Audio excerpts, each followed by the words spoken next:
Olá, companheiros do Centro Espírita Ibirajara. Mais uma vez, com muita alegria, damos prosseguimento ao nosso estudo do Evangelho segundo o Espiritismo. Dessa vez, o capítulo 15, que tem por título Fora da Caridade não há salvação. E vamos aqui um pouquinho hoje refletir sobre os 3 primeiros itens.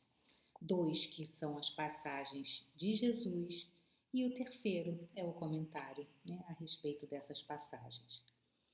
Mas assim, começando pelo item 2, que é bastante badalado, porque no item 2 está lá a parábola do bom samaritano.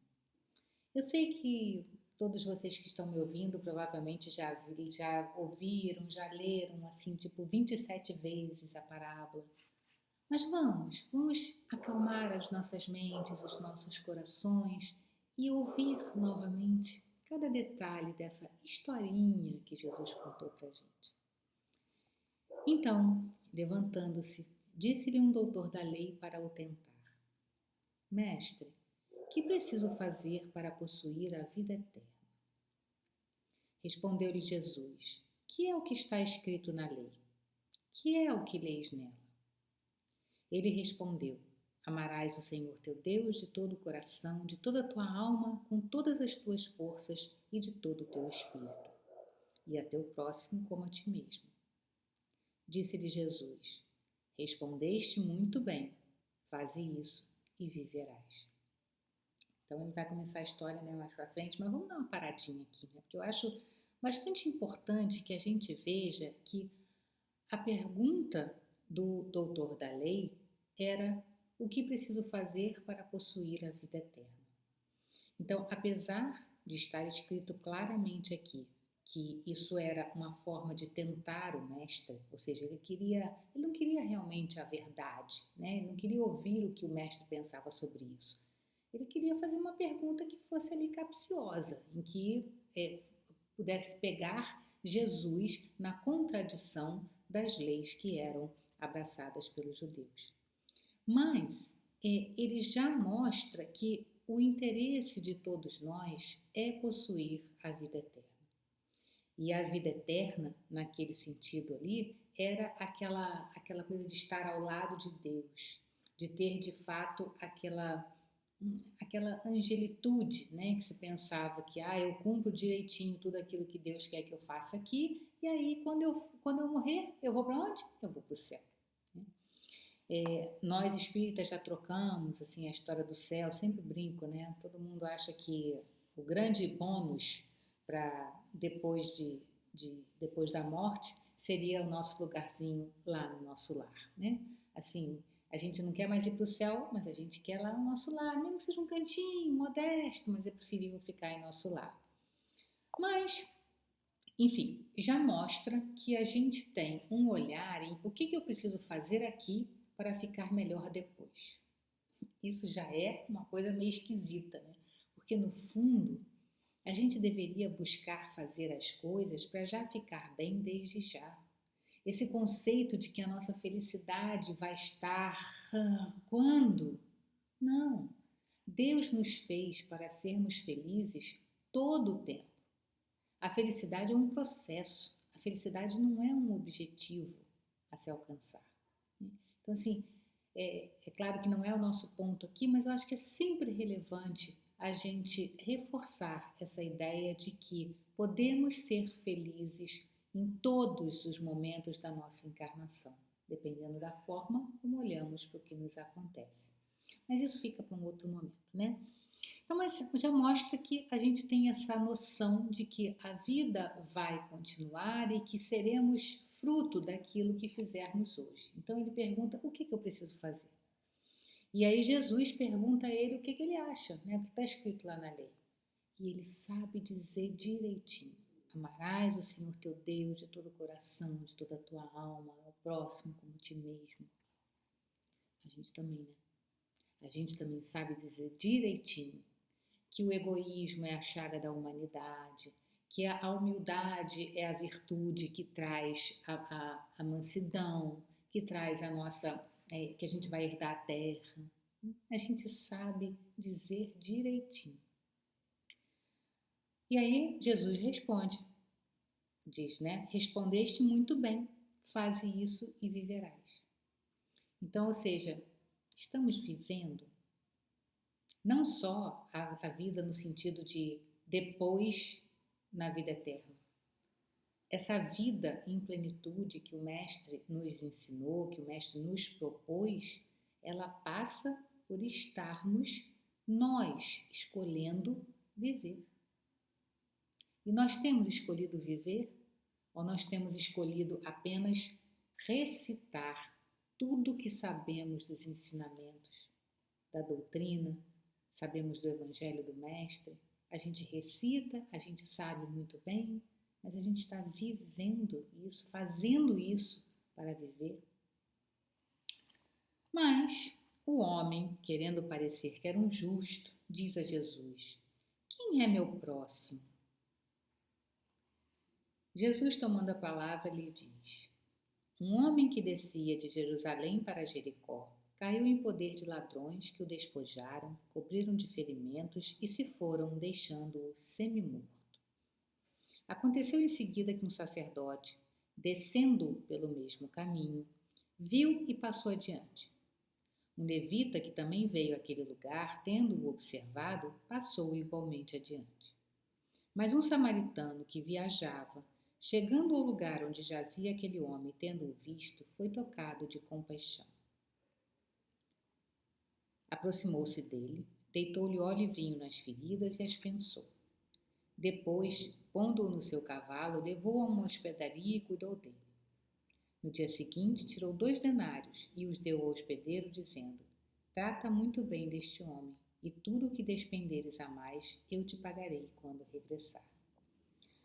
Qual desses 3 te parece ter sido próximo daquele que caíra em poder dos ladrões?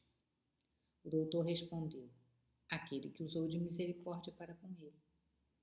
Então vai, diz Jesus, e faz o mesmo.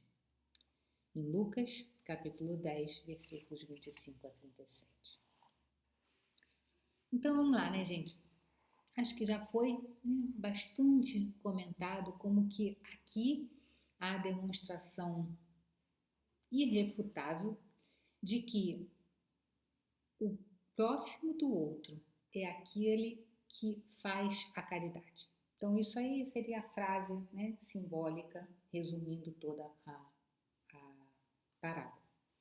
Entretanto, vejam, Jesus teve o cuidado de inserir aqui títulos para aqueles que não corresponderam à caridade esperada. Então ele diz que passa por ali o sacerdote. O sacerdote era teoricamente o homem mais próximo de Deus, ele era o religioso. Além de tudo, ele era o justo, porque a gente precisa lembrar que naquela época, né, o sinédrio era responsável pelo julgamento dos casos ali que envolvessem as querelas humanas. Então, o sacerdote, ele passa por ali e, ao contrário daquilo que é esperado de alguém que tivesse tanta conexão com a religião, ele não faz a caridade.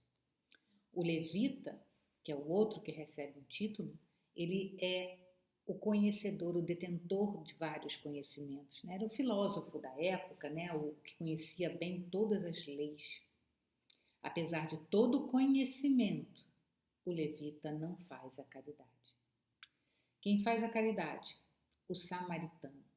E por que Jesus resolve colocar o samaritano? Porque naquela época, numa daquelas brigas das tribos de Israel, os samaritanos foram dissidentes e os judeus passaram a considerá-los de menos valor porque eles não faziam parte, né, não comungavam de todas as mesmas ideias. Então o samaritano era tido como alguém inferior. E aí o mestre vem e coloca o samaritano como sendo aquele que faz a caridade, mostrando que não é o título humano que garante que alguém agirá como deve agir. Mas é quem, né? É como disse o próprio doutor da lei no final, quando Jesus pergunta quem foi o próximo, ele não tem nem coragem de dizer que foi o samaritano, porque ele sabe, né, ele teria que reconhecer que um samaritano poderia ter uma atitude mais nobre do que aquela que teve um sacerdote ou um levita. Então, Jesus escolhe colocar o samaritano e o doutor da lei diz, aquele que usou de misericórdia para com ele. Então, ele só reforça que a verdadeira caridade, ela vai vir não do conhecimento, não das práticas exteriores da religião, mas ela vai vir do coração. Misericórdia tem a ver com o que vem do coração. Então, aquele samaritano, na hora que ele se envolve com um homem que está necessitado, na hora em que ele se deixa tomar de compaixão, que aliás ele diz isso, né? Um homem que viajava chegando ao lugar, jazia, tendo visto o homem que jazia, foi tocado de compaixão. Então, só seremos verdadeiramente caridosos na medida em que trabalharmos o coração no envolvimento para com o outro. Agora, a gente sempre fala, né, do levita, do sacerdote, do samaritano. Repararam que Jesus não dá título ao homem que está caído? Ele diz apenas que era um homem que descia de Jerusalém para Jericó. Quem era aquele homem? Era judeu? Era samaritano? Era um judeu nobre? Era rico? Era pobre? Era um sacerdote? Era um outro levita? Não é importante, não é relevante. Por quê? É a demonstração de que a caridade tem que ser prestada a qualquer um. Se identifica que ali há uma pessoa em dor, em necessidade, a caridade ali precisa se apresentar. Então, o samaritano ajuda aquele homem sem nem perguntar qual era a opinião dele a respeito dos samaritanos, que eram tão mal considerados. Ele simplesmente se toma de compaixão pela dor do outro. E aí ele para. E aí, Jesus também podia ter parado a parábola por aí, né? Podia ter dito, tá, então tá bom. Então ele ajudou. Mas olha como ele detalha a ajuda. Como ele não é só aquela coisa do parar, dar ali uma aguinha, um remedinho, né? Que naquela época era o vinho, o óleo. Ele podia ter dado aquilo ali e ter seguido adiante. Mas ele se envolve com esse homem a ponto de querer acompanhar até o momento de saber se está realmente tudo bem. E ele recolhe aquele homem daquela necessidade e o leva a uma hospedaria, ou seja, um lugar de acolhimento. Então ele vai lá e ele garante esse envolvimento, dizendo inclusive ao hospedeiro que pode ressarci-lo do que ele gastar a mais para com aquele homem.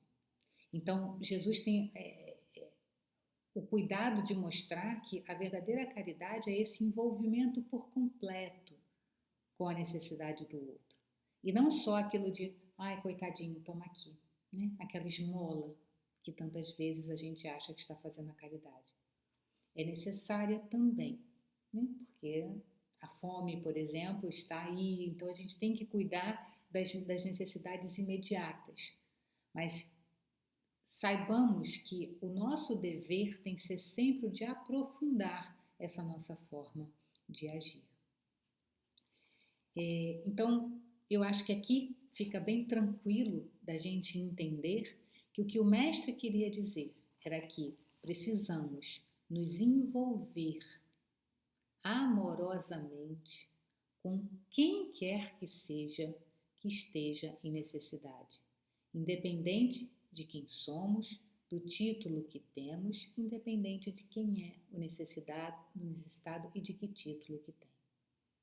É isso que a primeira parte, né, no primeiro item, a gente tem aqui o relato de Mateus, daquela parte em que um senhor chega e separa, né, o bode das ovelhas.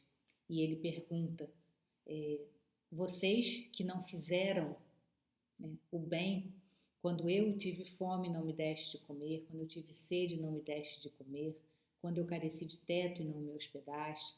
E eles reclamam, dizendo, não senhor, quando foi que aconteceu isso e nós não agimos na caridade para contigo? E ele diz, toda vez que não fizestes disso a um desses mais pequeninos. Então, ou seja, é aquela história de novo, a gente não pode ajudar só porque a gente reconhece que é alguém que mereça a nossa ajuda. Porque eu garanto que todos esses, né, que estão sendo aqui, está sendo demonstrado que eles não fizeram a caridade, se Jesus aparecesse e dissesse assim, ai, me ajuda, é claro que todo mundo ia correr e ajudar Jesus. Quem não ia querer ajudar Jesus? E, no entanto, ele chama a atenção de que todas as vezes que não fizestes isso a um desses mais pequeninos, foi a mim que não o fizeste. Porque é uma desconexão com essa união divina que perpassa todos os seres da criação.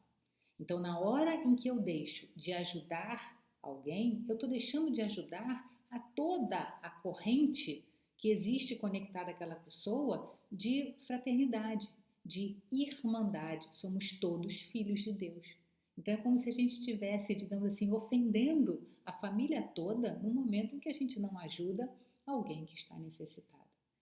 E da mesma forma, quando a gente despretensiosamente ajuda alguém que necessita, eu estou ajudando ao grupo todo.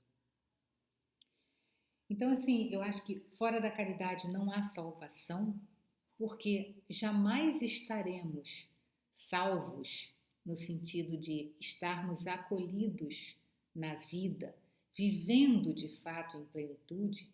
Jamais estaremos com esta salvação se não estivermos conectados a esse sentido da caridade. Ou seja, o que é a nossa salvação? A nossa salvação é estarmos no bem, estarmos em conexão com o divino.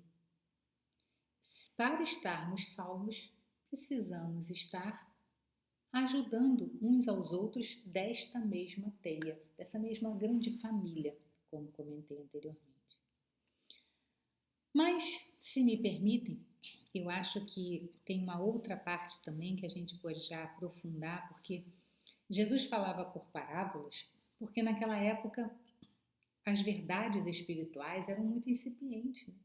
Aquele povo ainda não tinha nenhum contato com nenhuma dessas reflexões de como seria a vida espiritual, de como seria a criação, o progresso, o livre-arbítrio.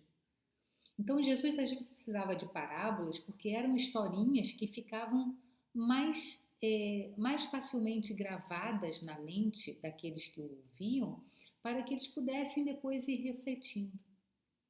Mas não era só isso. Parábolas são muito interessantes porque elas são simbólicas. E como todo símbolo, ele pode ser reinterpretado a cada fase do entendimento intelectual. Então, quando hoje a gente olha para a parábola do bom samaritano, é lógico que existe todo esse discorrer da importância da caridade para com o outro, quem quer que ele seja, e como que essa caridade se procede. E como que não são os títulos, não são os nossos conhecimentos, não são a nossa aparente religiosidade que fará com que sejamos mais ou menos caridosos. Mas, aprofundando um pouquinho esse símbolo e trazendo um pouco, né, da reflexão de como que essas parábolas se aplicam ao nosso psiquismo, que era uma coisa que ainda nem se tocava nesse assunto, e hoje em dia nós temos aí Joana de Ângeles com essa contribuição inestimável da série psicológica, nos convidando a ver como de fato é importante essa transformação íntima, e não só a reforma íntima. Costumo dizer que quando a gente reforma alguma coisa, a gente mantém a forma e a gente reforma, a gente rearranja. Muitas vezes a gente reforma a nossa casa, o nosso apartamento, a gente está mudando ali muito mais de aparência do que de estrutura. Mas quando a gente transforma, trans é um prefixo que significa mudar para cima, ascender. Então, quando a gente transforma, a gente de fato se modifica. E para isso a gente precisa se interiorizar para que o que seja transformado seja a parte de nós que é a centelha divina e não aquela parte de nós responsável pela atuação no mundo, no nosso dia a dia. Então, se a gente olhar para a parábola do bom samaritano para dentro, nós vamos ver que talvez esses personagens todos sejam partes nossas que ainda precisam aprender a conviver, que ainda precisam aprender a viver essa caridade interna, esse alto amor que precisa ser encontrado. É bastante significativo, por exemplo, né, que a parábola diz que um homem que descia de Jerusalém para Jericó. Jesus não podia ter dito? Um homem estava viajando. Não, mas ele faz questão de dizer de onde vinha o homem e para onde ia o homem. Então não só menciona as duas cidades, como menciona o sentido da viagem. E o que a gente vai ver, né? Historicamente, se a gente pensar, Jerusalém era considerada a cidade santa e Jericó era considerada uma cidade mundana. Por uma série de razões, né, históricas, que aí não dá tempo aqui da gente desenvolver mais, mas Jericó era considerada uma cidade bastante mundana. O que a gente vê? Esse homem descia de Jerusalém para Jericó. Então ele estava fazendo o caminho do sagrado para o não sagrado. Quantas vezes nós nos afastamos do que somos como centelha divina e vivemos uma vida muito mais material? Então, ao descermos, ao fazermos esse caminho de largar o sagrado e viver mais a vida terrena, o que acontece?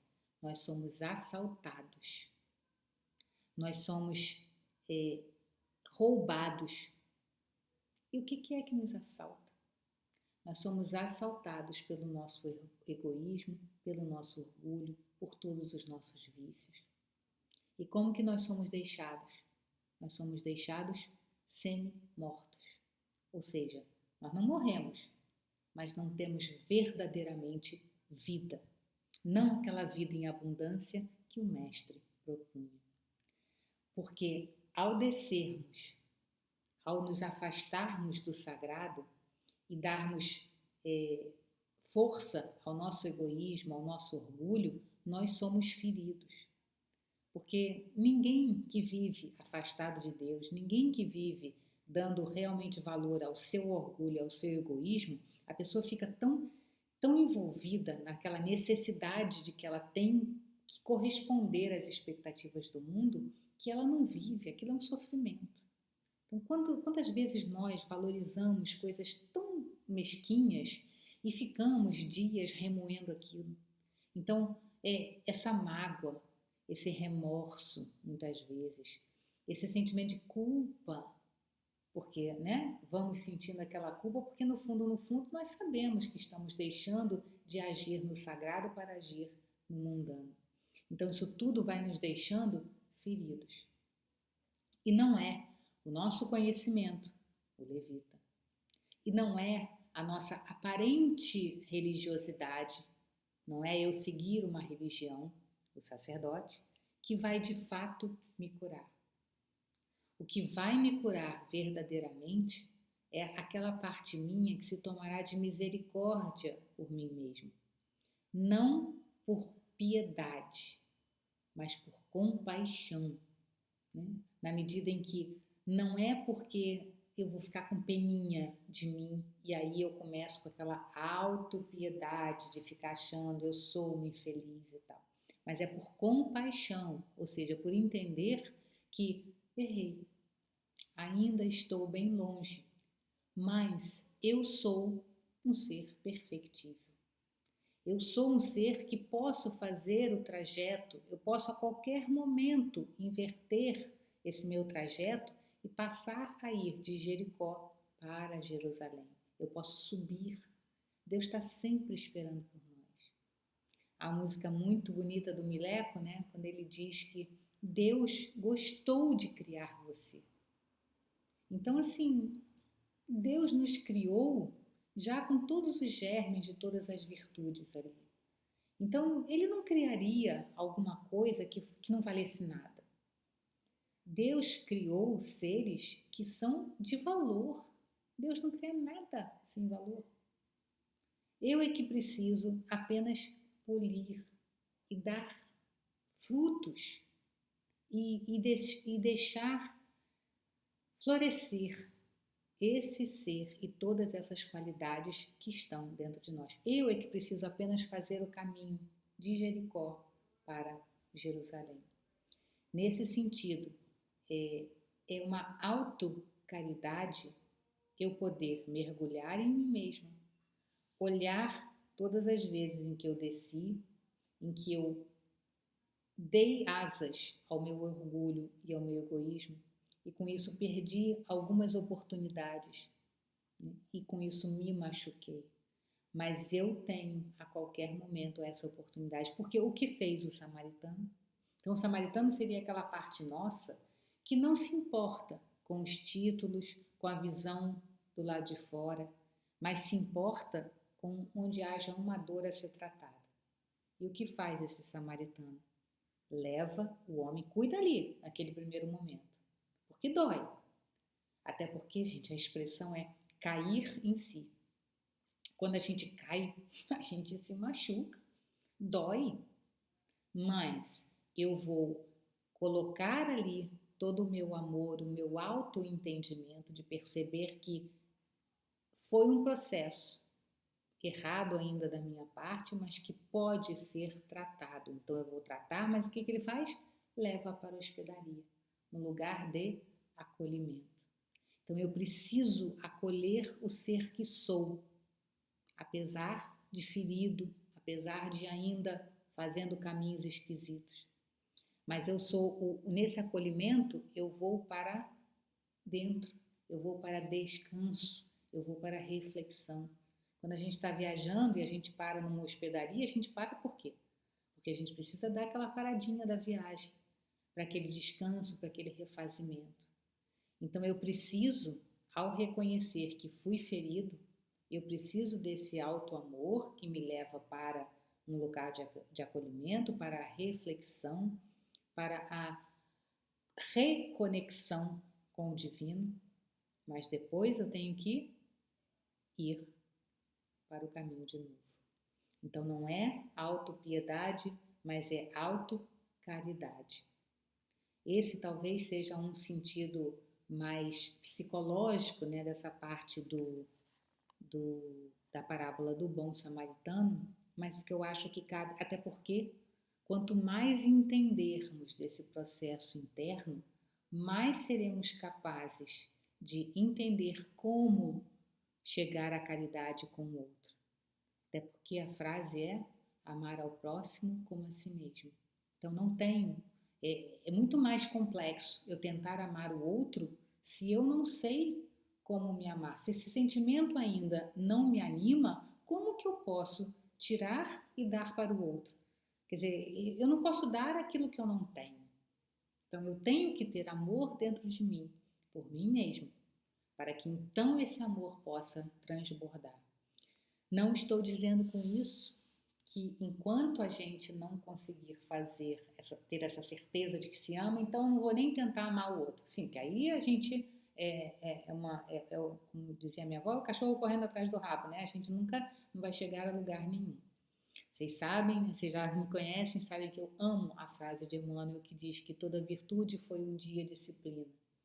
Então, ou seja, a gente vai sim, a gente começa a fazer essa prática do amor ao outro meio que capeninha, mas vamos fazendo, mas cuidado para não fazer só essa de fora, porque aí a gente vai continuar fazendo ela só fazendo com que ela seja só capeninha. Se enquanto eu estou fazendo, eu estou me envolvendo com a tarefa, mas ao mesmo tempo eu estou desenvolvendo esse amor por mim, há uma sinergia aí e eu consigo acelerar esse processo. Mas não existe autoconhecimento, desenvolvimento de autoamor se a gente não separa tempo para fazer isso. Isso não acontecerá combustão espontânea, só porque eu hoje decidi. Não é assim. Então eu preciso reservar tempo na minha rotina para a minha reflexão, para práticas de meditação, para práticas de reflexão sobre aquilo que eu leio, sobre aquilo que eu estudo. Não é só a gente ligar e assistir palestras, porque hoje em dia, né, a gente está até com mais facilidade com relação a isso. É muito bom que a gente ouça. Tem muita gente boa aí, né, propondo reflexões bastante interessantes. Mas se a gente ouvir e disser, puxa, bonito aquilo que ele falou, realmente muito legal. Se eu não parar e aí dali eu vou e assisto uma outra coisa muito legal. E aí depois eu vou ler um outro livro muito legal. Mas eu nunca faço exercício de como que aquilo se aplica a mim. É o que eu digo sempre, né? Continuaremos dizendo que eu sou orgulhoso. Essa frase eu sou orgulhoso cabe na boca de todos os encarnados deste planeta, porque faz parte ainda da condição do planeta. Nós que aqui estamos somos assim. O que eu preciso é analisar onde que aparece o meu orgulho, como que ele aparece, o que o motiva, a mim, porque isso vai ser diferente da forma como o orgulho aparece no outro. Isso é um processo de autoconhecimento. E quanto mais a gente se autoconhece, mais a gente se autoama, porque a gente vai entendendo que faz parte do processo e vai se reconectando ao divino. E aí, com certeza, nós estaremos nesse trajeto de caridade, nesse trajeto de entender o outro em qualquer que seja a sua necessidade. E, acima de tudo, em ver que, em me conectando com o outro, em me curando e ajudando o outro a se curar, é como se eu estivesse trazendo Jesus para perto de nós. É a Jesus que eu estou fazendo aquilo, no sentido de que somos todos da mesma família. Que Jesus então abençoe os nossos propósitos de sermos melhores.